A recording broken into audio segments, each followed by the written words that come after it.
Alors en fait, c'est marrant parce que les gens font souvent une différence entre chanvre et cannabis. C'est vrai que du coup, maintenant, quand je parle de chanvre et tout, je dis toujours le mot chanvre. Alors qu'en fait, à la base, je parlais beaucoup de cannabis. Faut savoir que cannabis et chanvre, c'est la même chose. En fait, cannabis, ça veut dire chanvre en grec ancien. Donc du coup, c'est juste que souvent, ce que je donne en fait comme exemple, c'est quand tu regardes la rose, par exemple, la fleur, tu vas avoir de la rose sauvage, de la rose rouge, de la rose orange, la rose multiple, la rose simple, grimpante, pas grimpante. Voilà, il y en a plein.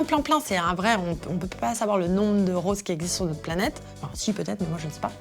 Et le chanvre, c'est un peu la même chose. Et du coup, dans le chanvre et dans le cannabis, t'en as qui vont avoir des taux de THC qui sont très élevés, qui sont le cannabis récréatif.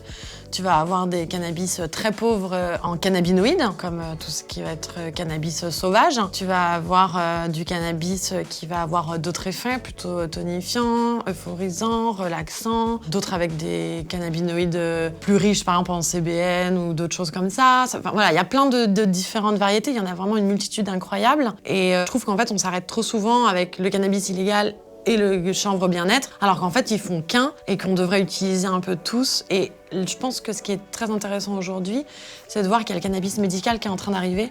On se rend compte que du coup, en fait, la THC, ouais, ça peut vraiment être un truc cool si c'est bien utilisé.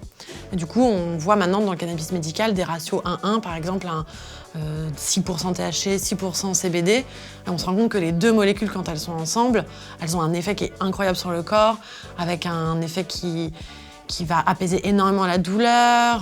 On parle souvent à tort du THC comme une molécule qui est mauvaise, alors qu'en fait, elle a vraiment beaucoup de vertus. C'est une molécule qui, si elle est utilisée à bon escient, est vraiment très importante. C'est pour ça que chez nous, les huiles sont en full spectrum, qu'on a des traces de THC, parce qu'à toute petite dose, c'est une molécule qui est très puissante, un très puissant anti-inflammatoire.